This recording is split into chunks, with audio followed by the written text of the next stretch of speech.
జై శ్రీరామ్. అందరికీ నమస్కారం. వెల్కమ్ టు న్యూస్ అఖండ. నేను మీ కస్తూరి శ్రీధర్. ఈ న్యూస్ చెప్పకముందే నా నవ్వొచ్చాలి. ఈసారి గుజరాత్ రాష్ట్రం అంట కాంగ్రెస్తేనంట. అర్థమవుతుందా? ఇదేంద్రా స్వామి, గుజరాత్ రాష్ట్రం ఏంది, కాంగ్రెస్ గెలవడం ఏంది, వీటికి ఏమైనా పిచ్చి పెట్టిందా అని మీరు అనుకోండొచ్చు. ఈ నా మాటలు కాదు ఆ స్వామి, ఇది వినండి మీకే అర్థమవుతుంది. ఇంతకుముందు ఒక న్యూస్లో నేను చెప్పిన, బంగ్లాదేశ్లో ఉండేటటువంటి జాంబిగాళ్ళు మాతో పెట్టుకుంటే మేము కలకత్తా నగరాన్ని ఆక్రమించాము, అస్సాంను ఆక్రమించాము, త్రిపురాను ఆక్రమించాము, మాతో ఎక్కువగా మాట్లాడితే మేము ఢిల్లీని కూడా ఆక్రమించామన్నారు. అర్థమైందా? ఇది కూడా అంటాడిదే. సరే, గుజరాత్, మనం గుజరాత్ గురించి ప్రత్యేకంగా చెప్పుకోవాల్సిన అవసరం లే.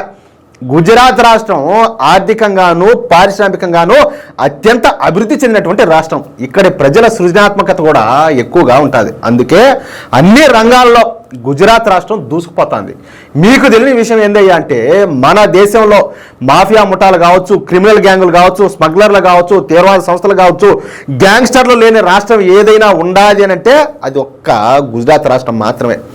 ఇక గుజరాత్లో శాంతి భద్రతలు ఎప్పుడు కూడా అదుపులోనే ఉంటాయి. 2002 అల్లర్లు జరిగిన తర్వాత నుంచి గుజరాత్ అయితే చాలా ప్రశాంతంగా ఉన్నది. అందుకు కారణం అప్పటి గుజరాత్ ముఖ్యమంత్రి మన నరేంద్ర మోడీ గారే. ఈ 2002 అల్లర్లు జరిగిన తర్వాత నుంచి గుజరాత్లో ఈ జిహాదీలు కావచ్చు, రాడికల్స్ను అప్పటి గుజరాత్ నరేంద్ర మోడీ ప్రభుత్వం రాష్ట్రం నుంచి ఎల్లగొట్టింది. తరిమి శాంతి భద్రతలను పూర్తిగా అదుపులోకి తీసుకొచ్చేది. ఇక అభివృద్ధి విషయానికి వస్తే గుజరాత్ మోడల్ మన దేశంలో అన్ని రాష్ట్రాలు కూడా ఒక ఆదర్శంగా నిలుస్తుంది. ఉదాహరణకు ఇప్పుడు మన తెలంగాణనే ఉన్నది. తెలంగాణ రాష్ట్రంలో అభివృద్ధి అంతా కూడా ఒక హైదరాబాద్లోనే కేంద్రీకృతమై ఉంటుంది. అంటే ఎక్కువ డెవలప్మెంట్ ఎక్కడ కనపడుతూ ఉంటుంది. ఇక హైదరాబాద్ తప్పించి మిగతా ప్రాంతాలు పెద్దగా అయితే అభివృద్ధి చెందల. ఏది హైదరాబాద్తో పోల్చి చూస్తే. కానీ గుజరాత్లో ఆ మాదిరి కాదు. గుజరాత్లో అతి పెద్ద నగరంగా అహ్మదాబాద్ ఉన్నప్పటికీ నరేంద్ర మోడీ గారు గుజరాత్ ముఖ్యమంత్రి అయిన తర్వాత గుజరాత్లో అభివృద్ధిని రాష్ట్రం అంతా కూడా విస్తరించినాడు. అంటే స్టేట్ అంతా డెవలప్ చేశాడు అనమాట. అందుకే గుజరాత్లో 7 అభివృద్ధి చెందినటువంటి నగరాలు ఏర్పడినాయి. అందుకే గుజరాత్లోని అన్ని ప్రాంతాలు కూడా అభివృద్ధి చెందినాయి.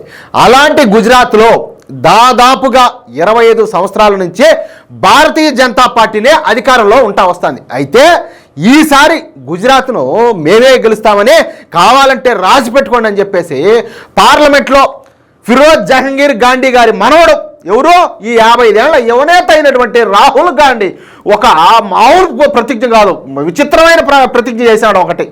ఈసారి గుజరాత్లో ఖచ్చితంగా కాంగ్రెస్ పార్టీనే గెలుస్తుందని గుజరాత్ ప్రజలు మార్పును కోరుకుంటున్నారని, అందుకే గుజరాత్లో ఈసారి తామే విజయం సాధిస్తామని, కావాలంటే రాసి పెట్టుకోమని చెప్పేసి బీజేపీకి రాహుల్ గాంధీ ఒక సవాల్ ఇసిరి పడేసినాడు. అబ్బా ఏమి చెప్తిర్రా స్వామి, అది కూడా సాక్షాత్తు పార్లమెంట్లో. అసలు రాహుల్ గాంధీ ఎందుకు ఈ సవాల్ ఇచ్చినాడు తెలిసిన మీకా? దీనికి కారణం ఉన్నది. ఏదో ఆడపోయి ఇప్పుడు ఈ బొంగులో దేశంలో, అదే బంగ్లాదేశంలో కలకత్తాను, ఢిల్లీని ఆక్రమించడం ఎలాంటి నిజమో ఇది కూడా అంతే. ఏది కాంగ్రెస్ వాళ్ళు గుజరాత్ని గెలిచడం, దీంట్లో వాస్తవం కూడా ఒకటి ఉన్నది. అది ఏందనేది ఇప్పుడు మీకు చెప్పే ప్రయత్నం చేస్తా. ప్రస్తుతం ఈ కాంగ్రెస్ సారథ్యంలో నడుస్తున్నటువంటి ఇండి కూటమి రాహుల్ గాంధీ చేయి దాటిపోయే పరిస్థితి అయితే కనపడుతుంది. ఇంతకుముందు కూడా నేను కొన్ని వీడియోలో చెప్పా ఏంది పరిస్థితి అనేది. హర్యానా, మహారాష్ట్ర రాష్ట్రాల్లో ఓటమి తర్వాత కాంగ్రెస్ పార్టీ పైన, అలాగే ఈ రాహుల్ గాంధీ పైన ఈ ఇండి కూటమి పార్టీల్లో నమ్మకం అయితే పూర్తిగా సన్నగిలిపోయింది. దీంతో ఇండి కూటమికి మమతా బెనర్జీ నాయకత్వం వహించాలనే డిమాండ్ అయితే క్రమేపీ పెరుగుతుంది. అందుకే రాహుల్ గాంధీ తాను ఒక పోటీగాడిని తాను దలుచుకుంటే ప్రధాని నరేంద్ర మోడీ ఇలాకాలో కూడా కాంగ్రెస్ పార్టీలో గెలిపిస్తానని చెప్పేసి ఈ ఇండి కూటమి పార్టీలను నమ్మించడానికి రాహుల్ గాంధీ అయితే ఈ పథకం అయితే వేసాడు. అర్థమవుతుంది మీకా క్లియర్గా. నిజానికి త్వరలో ఈ ఢిల్లీ, బీహారు, ఆ తర్వాత ఉత్తరప్రదేశ్ రాష్ట్రాల ఎన్నికలు అయితే జరగనున్నాయి. ఓకే, కానీ ఈ రాష్ట్రాల గురించి ప్రస్తావించకుండా రాహుల్ గాంధీ గుజరాత్ ఎన్నికల గురించి ప్రస్తావించాడు. దీన్ని బట్టి మీరు అర్థం చేసుకోండి ఈయన గారు ఎంత మేధావో, అపరజ్ఞాని స్వామి నాయన. ఎట్నో బ్రహ్మం గారు చెప్పినారు కాలజ్ఞానం ఎట్లా ఏం చెప్పకుండా అంత జ్ఞానిగా మామూలు కాదులే. తానేదో పెద్ద నాయకుడిని చెప్పుకునేందుకు తెగ బెల్లపించేశాడు, మామూలుగా అయితే కాదు.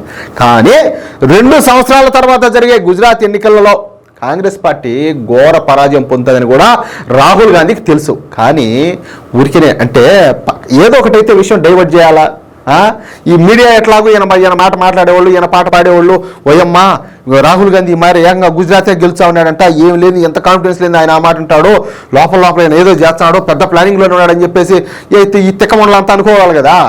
అందుకని చెప్పేసి కళ్ళు మూసుకొని ఏదో గుడ్డిగా వాగేసినాడు. తన నాయకత్వంలో కాంగ్రెస్ పార్టీ బలంగా ఉండదని అందరినీ నమ్మించే ప్రయత్నం చేశాడు. కానీ ఈ విషయం పైన ఇప్పటికే సోషల్ మీడియాలో అయితే రాహుల్ గాంధీ పైన జోకులు మామూలు కాదు, దీపావళికి పటాకులు వెళ్ళినట్టు పేలుతున్నాయి. ఇప్పుడు ఈ రాహుల్ గాంధీ మామూలు కమెడియన్ కాదు, రోజుకు ఒక ప్రపంచ స్థాయి కమెడియన్గా మారిపోతున్నాడు. అది మ్యాటర్ అయితే. లేకపోతే ఏంది నాయనా నువ్వు గెలిచేదా? జమ్మూ కాశ్మీర్లో పోటీ చేశావు, ఎన్ని వచ్చినాయి నీకు సీట్లు? హర్యానాలో చేసినావు, ఎన్ని వచ్చినాయి? గెలుస్తామని చెప్పేసి భీష్మ ప్రతిజ్ఞలు అన్నీ చేశారు, ఎన్ని వచ్చినాయి? సరే జార్ఖండ్లో ఎన్ని వచ్చినాయి? మహారాష్ట్రలో ఎన్ని వచ్చినాయి? ఏంది మీ కథ ఏంది? ఏంది మీ బలం ఏంది? మీ పార్టీ ఆండాది ఎట్లుండాది? తెలంగాణలో ఏదో ఈ రేవంత్ రెడ్డి పుణ్యమా అని చెప్పేసి మీరు ఇక్కడ అధికారంలోకి వచ్చారు, కానీ లేకపోతే మీకు అంత సీనే ఆండాది అంటాలే, ఏడాదంట మీకు అంత సీను.